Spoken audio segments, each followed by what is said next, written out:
ay rated PG.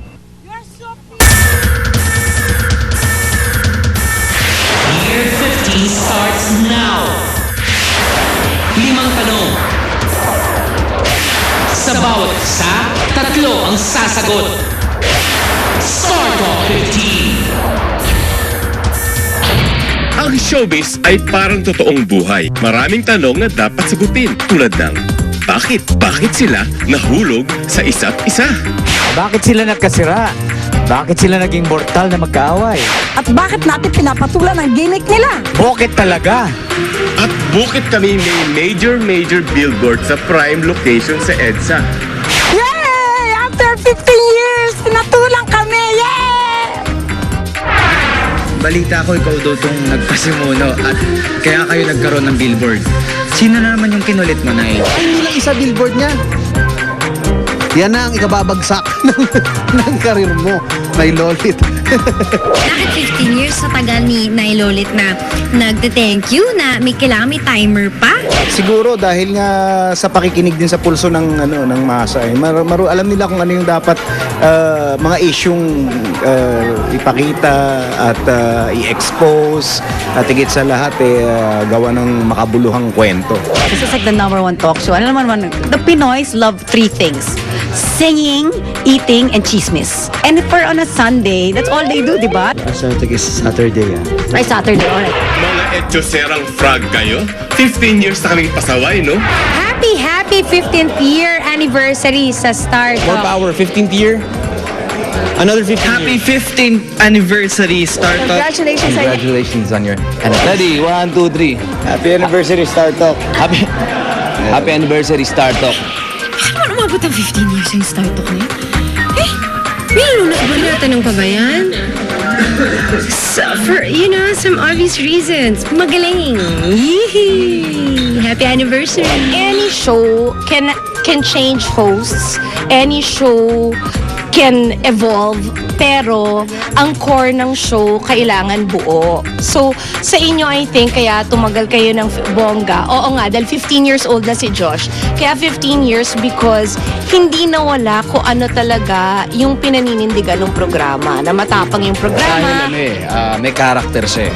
Kung hindi mo kukumpleto yung Sabado mo, kung hindi mo naririnig yung mga boses sa likod ng voice over. Mula sa pagiging Star Talk Generation X to Star Talk TX. From Showbiz Rebel to Showbiz Authority! Ay nako, after 15 years, nandito pa rin ako, no? At nandyan pa rin kayo. Magsama-sama tayong mga pasaway! Star Talk Year 15! Hello everybody! Naku, ito na ang Showbiz Authority na inyong sinundan, pinaniwalaan at patuloy na inaasahan. 15 years na! O, di ba ang bata-bata pa rin ng Star Talk? Kumbaga, teenager pa lang ang Star Dalagita. Talk. Dalagita pa lang. Kaya patuloy kaming nagtatanong, sumisiyasat at nakikialam sa lahat ng aspeto ng showbiz. Kaya naman po, maraming salamat sa lahat po ng sumusuporta at tumatangkilik ng Star Talk. Lolis, talaga napapakabagit ka, no? Di ba pangako mo na pag nilagay yung billboard natin doon ay sasayaw ka ng bonggang-bongga sa ilalim ng ulan? Nangako ako? Pinagbigyan na tayo. Opo, Okay, narinig ko din po keep your yun. promise! Sige, sasayaw ako! Yan! Go, Nay! Pole Ano dancing yun? na lang, Nay. Pole Okay. dancing.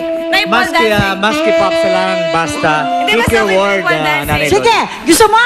Mag-striptease ako. Okay, go!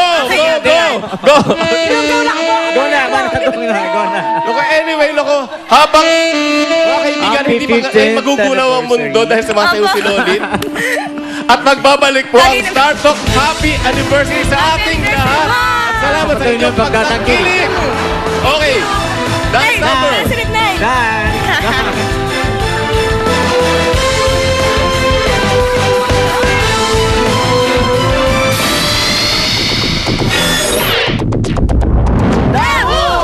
Subject! Sa loob ng 15 years, dahu ang celeb na ito na pinakasuki ng dahu. Is it the Becky Magjowa?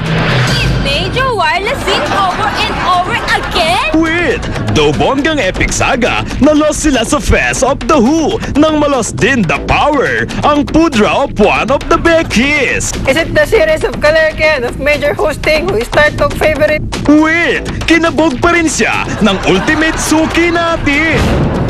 And the winner, as suki ng The Who with 5,376,854 mentions, I see...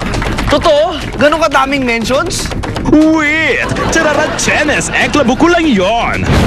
Dictionary! Hi! Chararat Chenes Eklavu! Meaning something that's sounding like true, but only make believe and very close to storytelling me a lie. Parang itong dictionary ito. Chararat Chenes Eklavu! Wow! Anyways, years na nating sinusundan ang secret life ni Hanky Papi mula sa piling ng Junakis ng institusyon to the explosive Hanky to Hanky affair to flings ng with various boylets through the kawindang pusong separation with Hanky Songer at Color K booking session by GF of latest boylet pati na rin ang truth sa kanyang charat-charat chenes at klabong panliligaw sa anakis na girl ng isang major list star. Girl? Ew! Ano rating nyo sa Hanky Papi na ito? IN as in ikaw na! At salamat sa bonggang Dahu item through the years! At more to come! The Who ang ultimate suki ng The Who. Kung suki rin namin kayo, knows nyo na ito. At hindi na namin kailangang isyogo siya sa name song na Pepito Pinaka The Who. Yun na.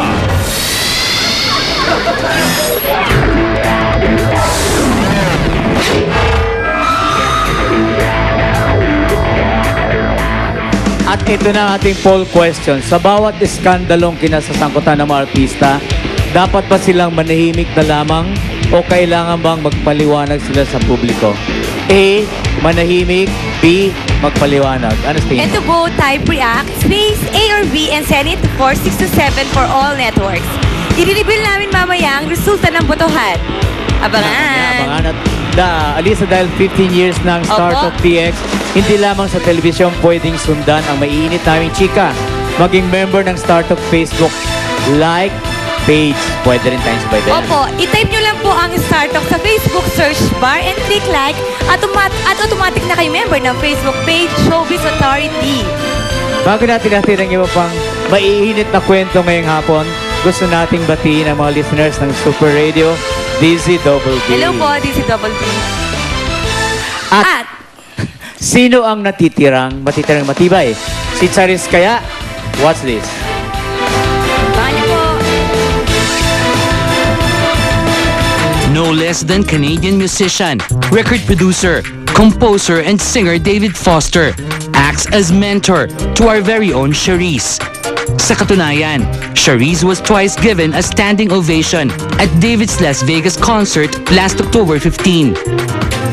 Pero sana pagpatuloy lang po nila yung gano'n. Kasi yung mga ganong ginagawa po nila, talagang parang nakaka-uplift din talaga na talagang mas nakakapagbigay pa ng energy talaga pag-performance. So thank you. Dahil nga sa performance na yon ni Charisse, she was hailed as the heiress apparent to Celine Dion, also one of David's discoveries. I really deserve to be compared to them. It's really hard, but proud at the same time, you know. Tonight at the Araneta Coliseum marks another milestone for Charisse, who took time off mula sa nilalabasan na niyang Glee Season 2, where she plays the recurring character named Sunshine Corazon. Titled David Foster and Friends, kabilang dito ang mga legendary foreign artists tulad na Natalie Cole, Ruben Studdard, Peter Cetera, and Canadian tenors. Any advice for Charisse? Charisse, just continue to take care of your voice and never change. Just show up, be on time, and stay in tune. Just stay sweet, It's so real. Don't get all right. She truly was a child when I met her. Of course, she's always been confident with her singing. The voice gets better every day. Start of TX host and Philippine Star Entertainment columnist Ricky Lo probes further. David, what was it about Charisse that caught your attention and interest the first time you have seen? And second question, any pointers you're giving Charisse that you're giving to your other artists like Celine Dion, Michael Bublé, and Josh Groban?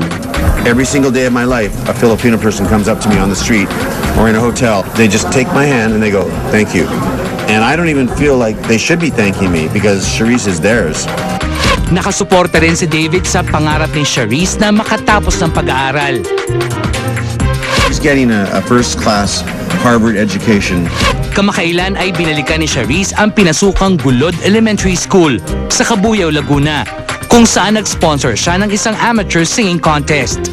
Alay niya sa kanyang mga kabaryo ang kanyang pamamalagi pansamantala sa bansa. Ay, mga kababayan. Hello, I'm back.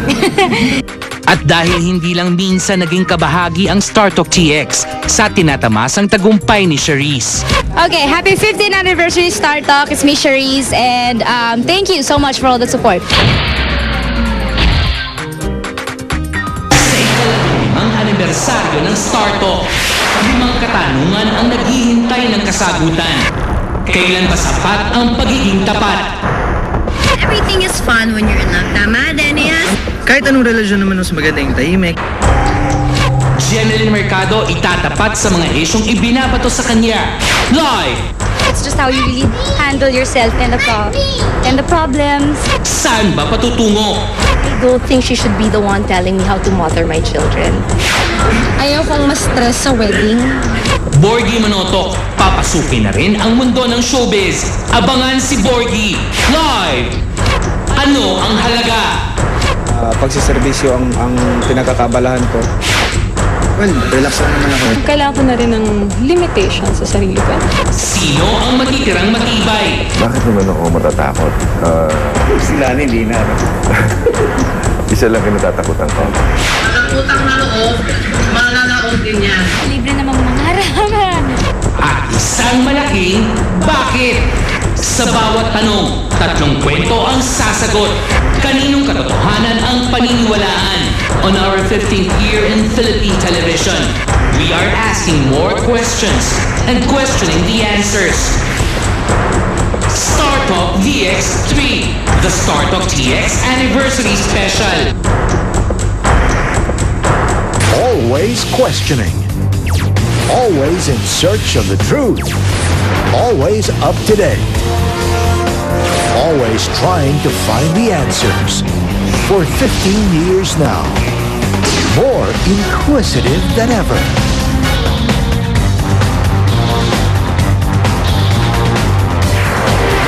StarTalk VX3. The StarTalk TX 15 Anniversary Special.